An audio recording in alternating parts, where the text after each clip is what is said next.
mundo cambia, nos sorprende. Las escenas de la pospandemia trajeron también la inteligencia artificial generativa. Tenemos muchísimas preguntas que nos estamos haciendo todos los días en las aulas. Estos son los diálogos para repensar la enseñanza en escenarios de inteligencia artificial generativa. Soy Mariana Maggio y hoy dialogamos con Ernesto Misleg.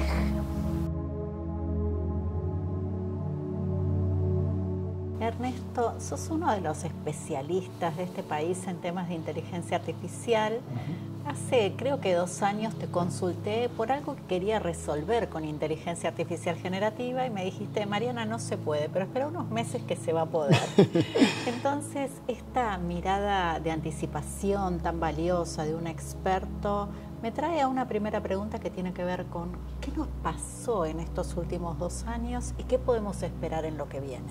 Bueno, a lo que podemos esperar en lo que viene, creo que estamos en la misma pregunta que hace 2 años, ¿no? Digamos, esperar, digamos, está. Yo voy a usar una frase que usa uno de mis socios, Charlie, que dice, estamos aprendiendo a andar en bicicleta, pero todos los viernes nos compramos una bicicleta nueva, ¿no? Entonces, ¿qué tenemos que hacer ante esa situación? Un poco volver a los fundamentos, o para qué estamos acá y qué es lo que estamos tratando de resolver. Otra pregunta es si esta tecnología está resolviendo verdaderamente un problema o la estamos intentando meter con forceps a algo que no tenía mucho sentido. Desde el vamos no estamos resolviendo un problema, no estamos resolviendo la vida a nadie, ¿no? Entonces esa tensión de si esta tecnología la vamos a adoptar porque sí o porque nos viene a resolver un tema nuevo. Yo creo que en estos últimos 2 años la Gen AI o la inteligencia artificial generativa con su hijo directo ChatGPT o los generadores de respuestas a preguntas y esta interfaz de diálogo nos invitó, nos propuso, nos sirvió la mesa en esto de repensar si lo que estábamos haciendo era acaso un proceso ingenieril y no era tan artístico. Esto de armar una clase, ¿acaso no era un esqueleto, un fijarse qué es lo que pasa en la primera media hora, convocar a los estudiantes para que discutan un tema, que se queden con esto, que abran y que después cierren? ¿Acaso no había una planificación? ¿No era algo de me pongo a crearlo artísticamente, ¿no? Como alguien que improvisa? Hay mucho de ingeniería en eso. Y estos bichos proponen formalizar esas ideas. Proponen la idea de llevar todo a un ámbito más ingenieril.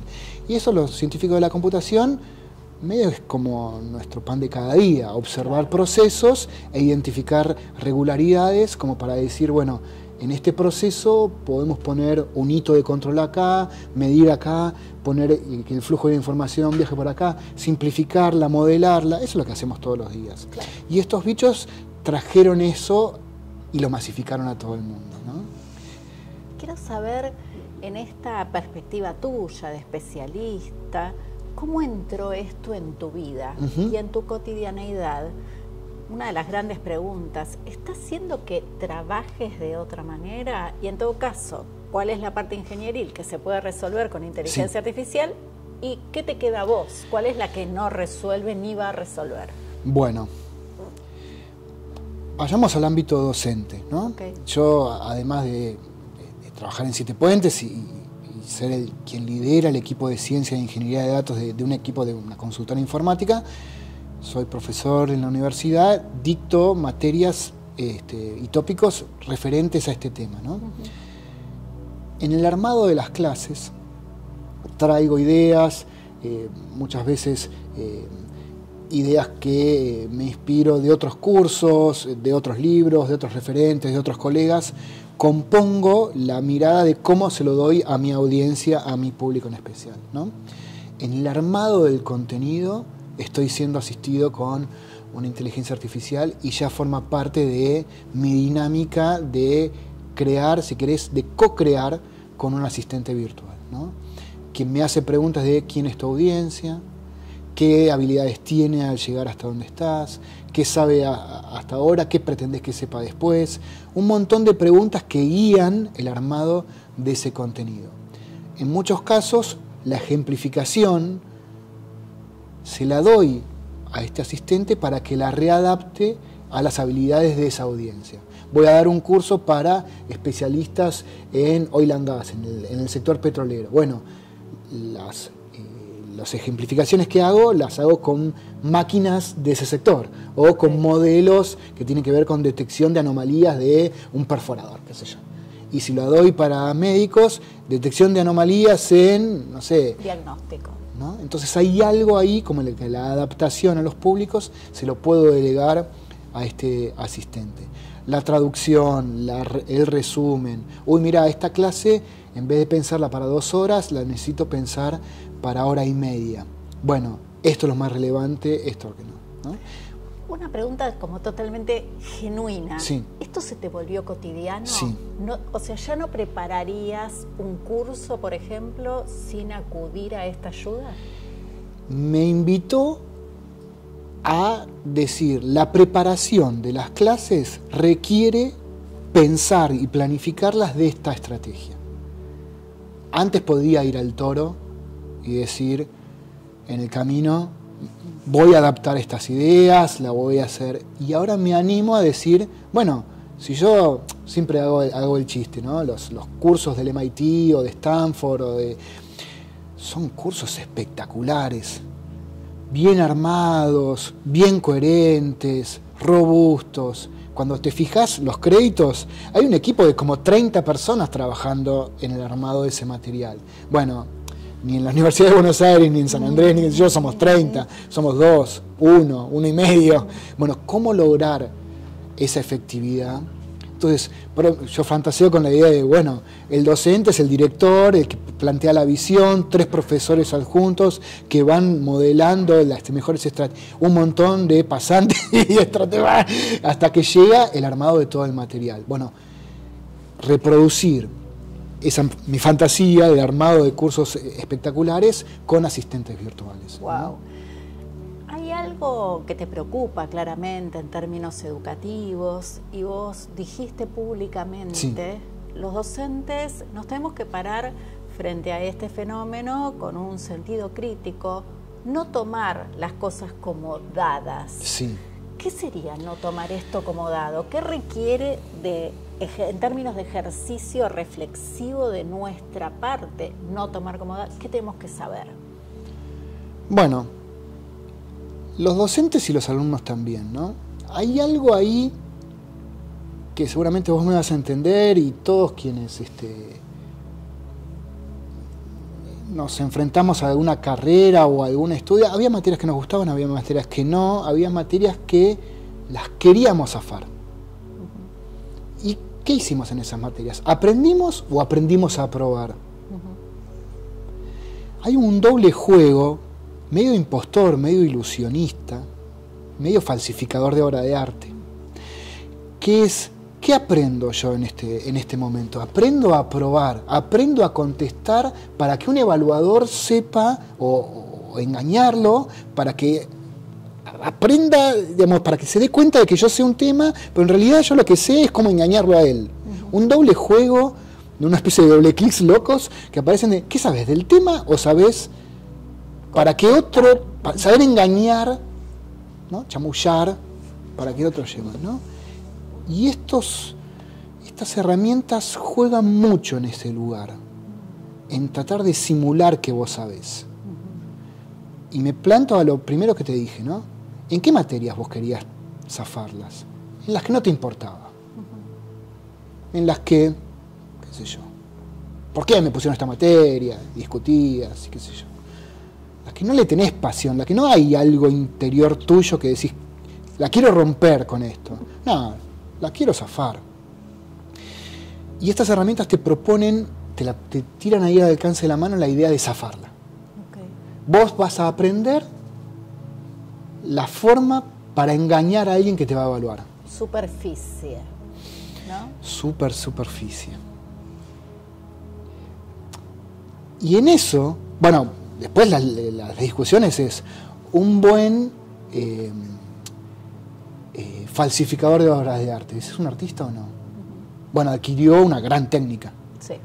Pero es cierto que hay artistas cuya técnica no es tan buena, pero te estuviste salteando todo el recorrido hasta llegar a la síntesis de la técnica. Sí. ¿Qué sabes vos hacer? La síntesis de la técnica, ¿no? Entonces, tanto docentes como estudiantes, y si querés también como comunidad, padres y todo, todos estamos regodeándonos en esto de quiero saber o quiero simular saber. Estos bichos te dan al alcance de la mano toma, simulá saber. Okay. Entonces, creo que el rol de docente y todos tenemos que empezar a dialogar con esto. Mirá, está al alcance de la mano de hacer la trampa, ¿no? Porque todos sabemos que estamos haciendo trampa en el fondo. Incluso los docentes, cuando no tenemos ganas de dar un tópico, se lo damos a este bicho para que lo prepare. Y es más, si le podemos decir, generar el guión, generar una voz sintética, hacete pasar por mí, ¿no? Entonces, hay algo ahí en la pasión, en el tener ganas. En realidad es el que me importe lo que estoy haciendo, ¿no? Entonces tendríamos como que recuperar este deseo de saber, de comprender y entender que ahí seguimos, nuestro cuerpo tiene que seguir estando adentro, sí, ¿no? En esa construcción. Sí. Hay algo de esto de la trampa que está bueno. Yo creo que si a un estudiante cualquiera fuera le decís, che, vamos al gimnasio, las abdominales te las va a hacer él. Y vos decís, no, yo quiero hacer yo las abdominales porque yo quiero tener la panza chata o yo quiero ser fuerte. ¿Cuál es la gracia de que las abdominales te haga otro, ¿no? Entonces hay algo que tiene que pasar por el cuerpo, ¿no? Bueno, el ejercicio lo tenés que hacer vos, no se lo tenés que dar a un primo o a que te lo resuelva el bicho artificial. Lo tenés que hacer porque tiene que pasar por el cuerpo y te tiene que transformar a vos. Bueno, pero en realidad no me importa. Bueno, si no te importa, perdimos algo. Tenemos que lograr que te importe, ¿no? Tenemos que lograr convencerte de que esto te queda, ¿no? Y que no lo podés transferir. Hay algo que vos también planteas con referencia a los estudiantes, que es tal vez no está tan bueno que usen la inteligencia artificial para estudiar o para preparar los exámenes, que es una posición polémica porque casi todos los chicos y chicas lo están haciendo, ¿no? Nosotros en este momento estamos pensando en el secundario, sabemos que esto pasa. Primero, ¿por qué decís esto? Segundo, dado que pasa, ¿qué otra recomendación tenés? Sí, bueno, quizás ¿qué nos recomiendo hacer? Es agarrar la pregunta del examen, tirarla ahí, explorar la respuesta, hacer copy-paste y presentarla, ¿no? Esa dinámica es bien torpe, pobre, superficie, no hace nada, ¿está bien? Es casi, te diría, como darle ese examen para que te lo corrija, o para que te lo haga otra persona, o digamos, tu hermano mayor que ya pasó por la materia. Claro. Pero sí hay espacios donde sí te puedo recomendar, que es el ensayo de esto, ¿no? Okay. O sea, agarrar la pregunta y decirle al bicho, dame preguntas semejantes o dame facetas de poder atacar a este concepto. Esta pregunta es una de cientos que un docente eligió para, no sé, para evaluar o para proponerme que yo me meta en este dominio de conocimiento. ¿Qué otras más hay? ¿No? O ensayar preguntas de otro evaluador sobre este tema. Ese tipo de preparación sí es efectivo. Pero de vuelta, este bicho, ¿qué tipo de preguntas haría respecto de la Revolución de Mayo? ¿Haría preguntas arquetípicas, prototípicas, pero ¿de qué manual? ¿Del manual de 1950 o del manual revisionista del 2010? ¿Y de qué perspectiva? ¿De la perspectiva colonialista del norte global o de la perspectiva sudamericana? Bueno, vos cuando le planteás, haceme preguntas sobre la Revolución de Mayo, hay algo ahí como que le delegás al bicho que te arme una mirada sobre este tema bastante prototípica, arquetípica de los valores del norte global. Entonces vos deberías tener una posición crítica que es, bueno, para este tema de historia argentina, no sé, temas donde hay conflictos de miradas, la verdad que yo prefiero que las preguntas me las haga un docente, que tenga una mirada de valores sobre esto. Si querés sobre aspectos de fórmulas de reducción, oxidación, de moléculas químicas, y ponele que ahí la visión del norte no está tan metida, ponele que exista, pero hay que buscarla. Digamos, hay ciertas cuestiones de la matemática dura, qué sé yo, que estos bichos daría la impresión de que cualquier parte del planeta se enseña de la misma manera. Ya sabemos que no, pero ponele que te la dejo. Okay. Pero hay otros aspectos donde vos tenés que poner esa mirada, ¿no? Eso de no darlo por hecho.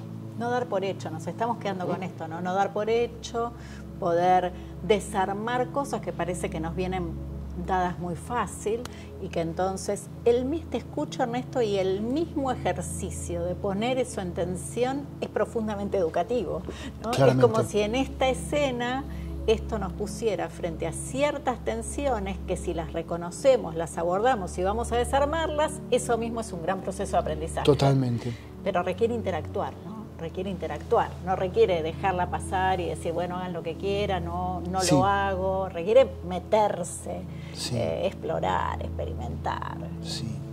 Y ser curioso, ¿no?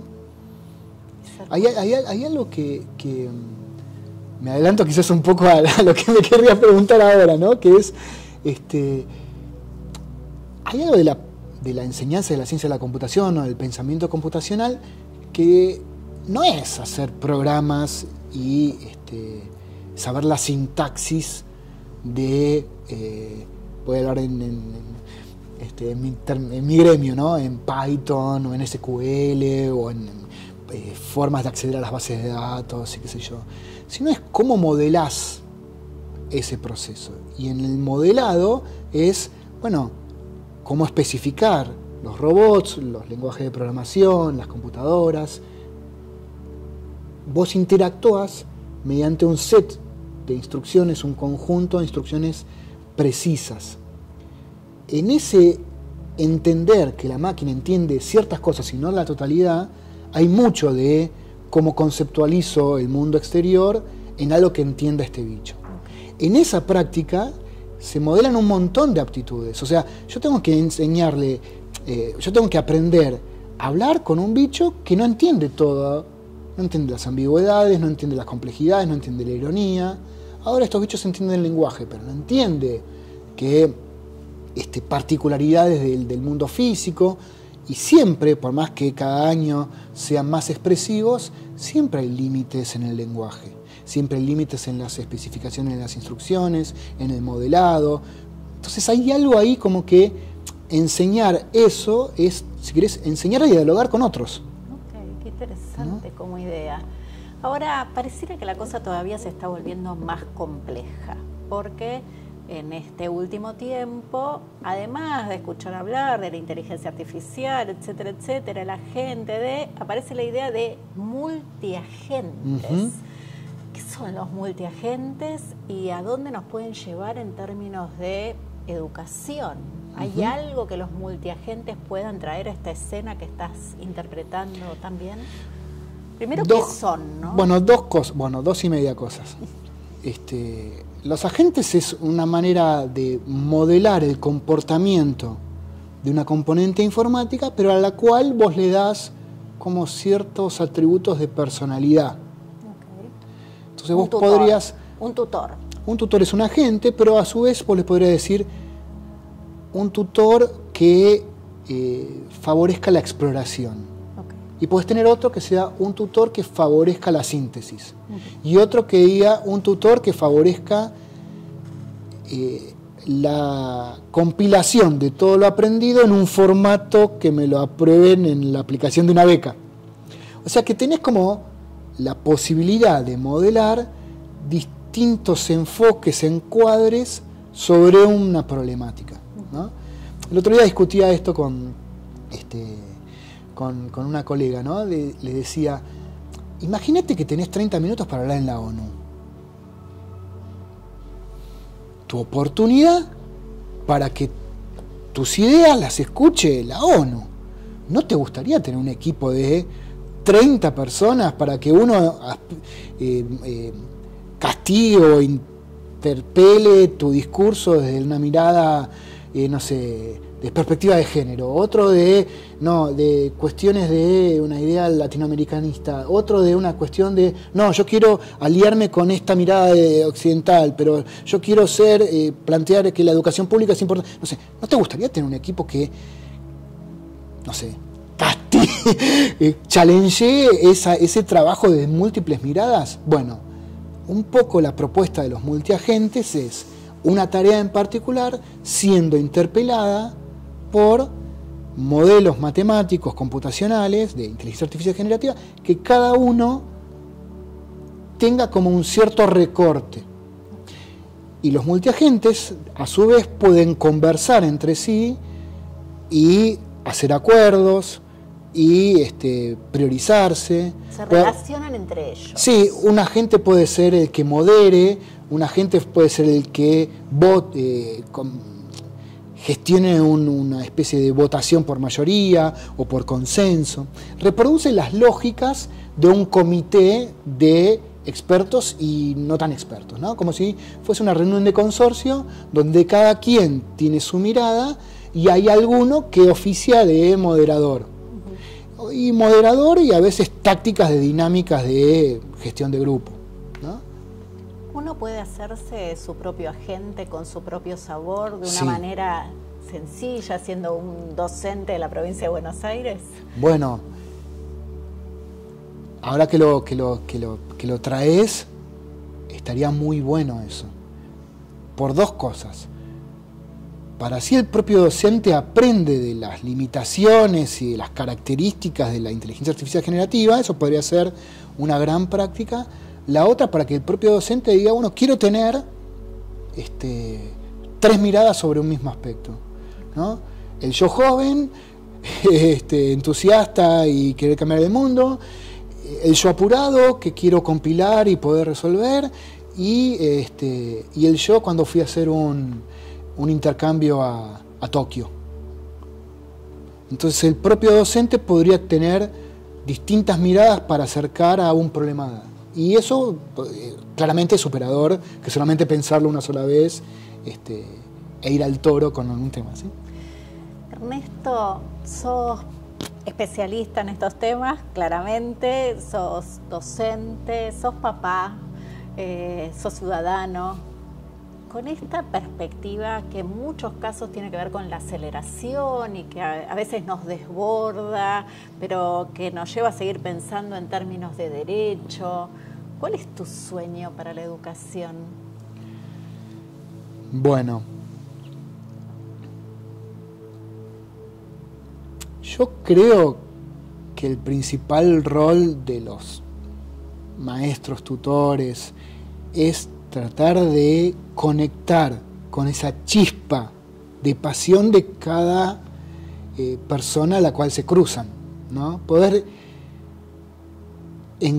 como la película Soul, no sé si lo tenés, ¿no? Que era un gran maestro, el tipo estaba como con duda de cuál es mi misión en la vida, y al fin de la película, perdón el spoiler, pero ya pasó un rato, le dice, mirá, loco, vos sabés encontrar la chispa de cada quien que pasa por tu aula, ¿no?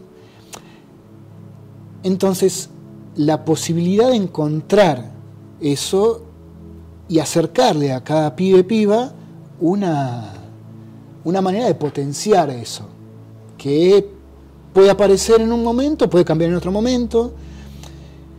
Estas herramientas permiten, si querés, conocer un poco más o conocer más frecuentemente a las personas, a los estudiantes. ¿Qué podrías conocer más de un estudiante de esa práctica, ¿no? Es nuevo, porque hasta recién No se podía. no se podía, pero también no se podía, entonces los maestros fuimos hábiles en la escasez de la información. Pero ahora hay maestros artificiales o asistentes de monitoreo que podrían dar respuesta con mayor periodo de frecuencia. Bueno, el signo de pregunta es así, ¿cambiaría la forma del acercar conocimiento, de practicarlo? Seguramente sí. Si la idea sale de consenso es superadora que si sale por fuera. Bueno, yo eso no lo delegaría a un bicho artificial. pero sí esta idea de acompañamiento y la adaptación de las problemáticas de cada quien en momento adecuado, digamos, eso sí podría ser también. Para Argentina, que es un territorio muy extenso, también podríamos generar, no sé, cursos de matemática con chicos y chicas de distinta parte del país, ¿no? ¿Y qué es ese aula? Es una aula nueva, mucho más diversa y con desafíos, no sé, es algo novedoso que podría pasar. ¿Y por qué solamente en Argentina y no chicos y chicas de todas partes del mundo? La tecnología también propone ese tipo de cuestiones novedosas, ¿no? ¿sí? Que podrían hacer que las propuestas fueran también más inclusivas, ¿no? Que con esa chispa cada chico o chica abrazara las oportunidades educativas, se quedara, terminara, fuera al nivel superior, encontrara oportunidades en una escena de justicia, y allá vamos. Sí, sí. Te agradecemos muchísimo, Ernesto. Bueno, muchas gracias. Un placer.